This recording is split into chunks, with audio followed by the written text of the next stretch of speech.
Hey, I'm Oliver. I like to bend and carve wood into art, but lately the only masterpieces I've been making are construction debris. I'm currently deep in the studio renovation rabbit hole as I turn my garage into a functioning wood shop.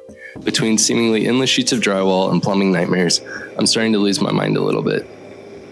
And to make matters worse, as I focus on the project, I tend to get tunnel vision and make some pretty questionable DIY design choices. But with the final inspection looming, the finish line is in sight. Let's get these walls up, get these water hookups installed, and actually get back to making art.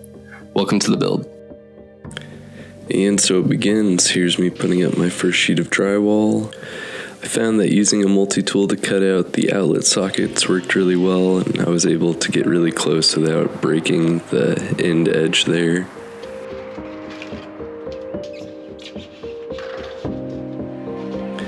Next, I used my 4-foot level to evenly space out all my screws to make sure I had good structure. I accidentally cut out the shape for this window backwards, so I ended up having to do the right side before the left, but thankfully the drywall piece was able to be saved and still used. That mistake had happened because I cut it backwards out in my driveway, and so I made sure to bring the sheet in and have it right up against the wall where I was going to cut it to make sure I didn't cut a mirror like I did the first time.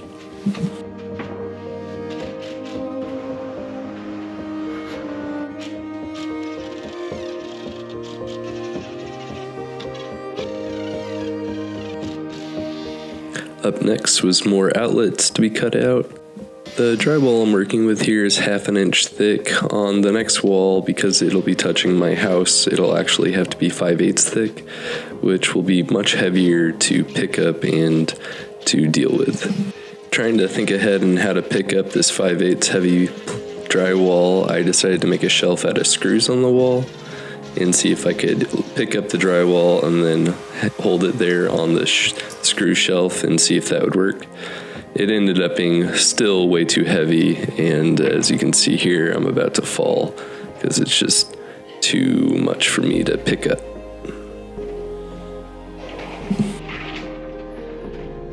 But my solution was just a few feet away inside. I just had to go and grab my wife and get her extra set of hands to help me shimmy this heavier drywall up on the wall.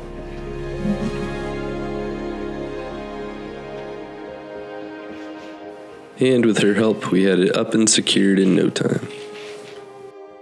She also helped me set the next one and slide it behind that gas line for the heater in the garage. Then I got to go back to cutting out more outlets with my multi-tool. I decided to use acoustic caulking to hope that no sound will travel into the house and that I won't bother anyone when I'm using power tools.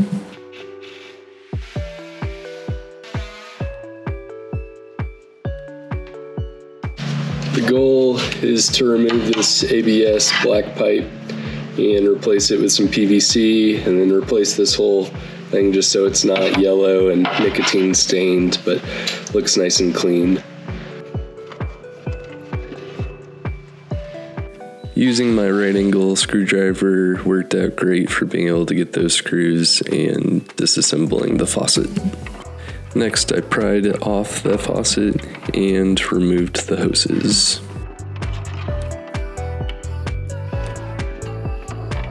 So I can't quite see what's going on here as to why it's not freeing up. So I think I'm just gonna cut it off, cut the box off, and see if that'll give me what I need to see.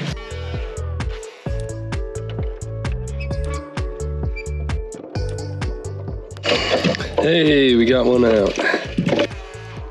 Trying hard not to damage the brass.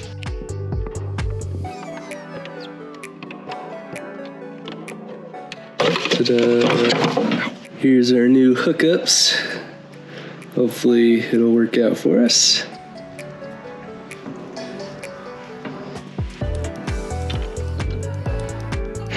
Put them down.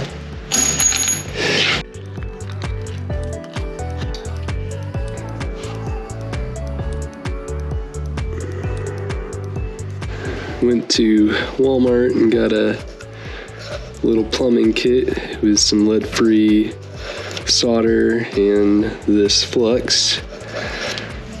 So we're going to use that to sweat the copper. Weirdly enough, it was a lot cheaper than the same product at Home Depot.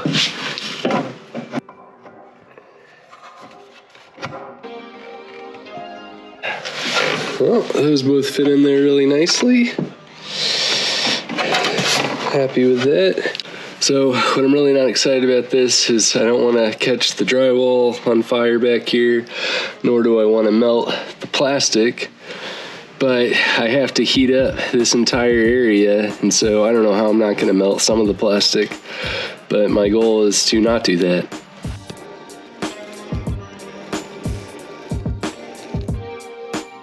Yeah, it's already starting to melt the plastic, so I don't know how I feel about that. It just doesn't really seem like such a good thing. The problem with doing this is I'm only heating the front of it, I'm not heating the back. I really need to heat the back of it or else the solder won't be good. Well, it's starting to get heated up pretty well.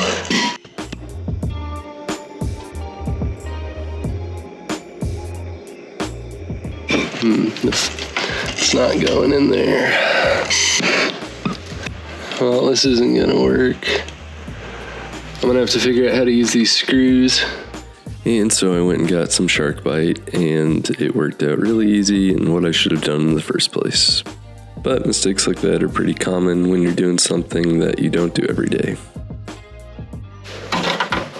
Well, I guess we can go see if it works. All right, go ahead.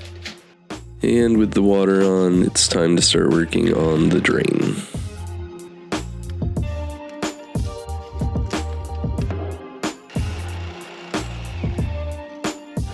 Next on the list was pulling all the black ABS pipe out and putting in the new PVC pipe.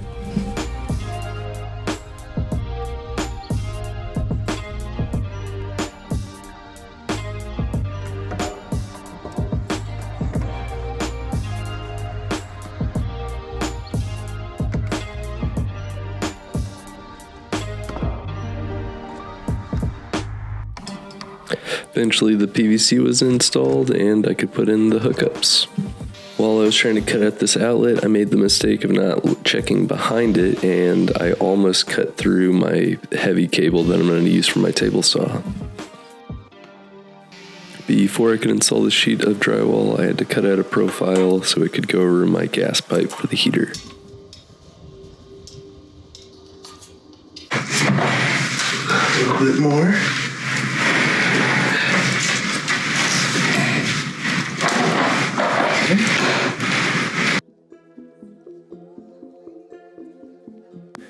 With the drywall up, the next step was to pull through my heavy cable that I'll use for my table saw and bandsaw and other heavier equipment. Having my wife help me reminds me of how we first met, which was in our college wood shop. We were both technicians and we got to know each other through that. And eventually, after she was hanging out a lot, not on her actual shift, I started to think, hey, she might be interested in me.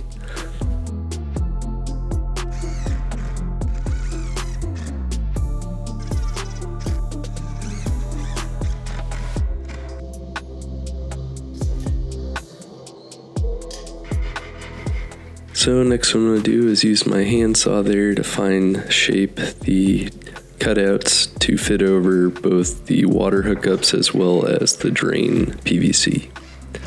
This part was quite hard because it was getting caught just slightly on the stair step there in the bottom right hand corner, but I was able to shim it and get it to fit.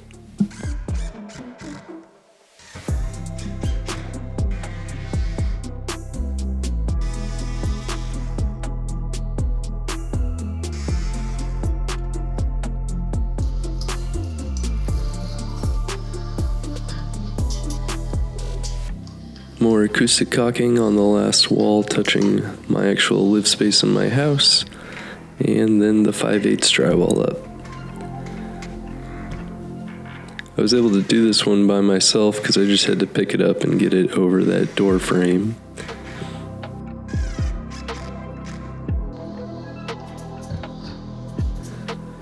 All that was left to do on these walls was to add a foot chunk runners because the total height of the wall was 9 feet, just a foot over that 8 feet dimension of drywall.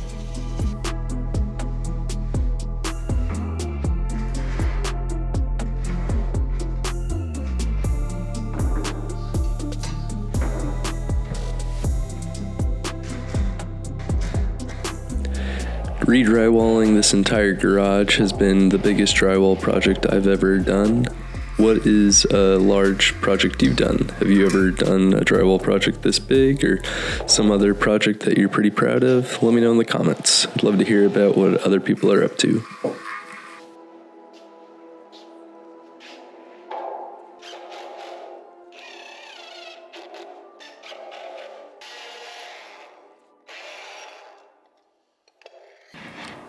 Because of that 9-foot ceiling, I had to cut out 1 more foot tall panel and put it above all of the waterworks I had done.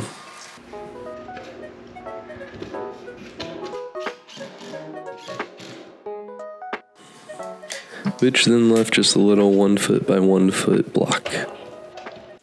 And with that wall done, this left me with just this little section to do, which, despite my best efforts, I couldn't get done with my scrap pieces, and I had to go get another sheet of drywall. So I was almost able to accurately estimate how much drywall I needed. I was just off by 1 sheet.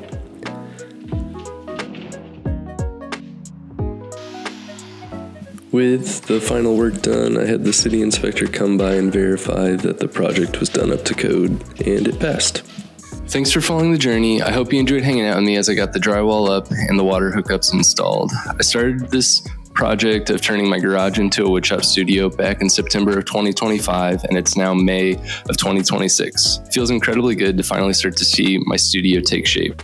Before you head out, if you want to see the final studio reveal and me build my first sculpture here, please hit that subscribe button and ring the bell. In the next one, I will be mudding and painting the walls to finally finish them, and the real fun starts as I get to start installing all my woodshop tools. Bye.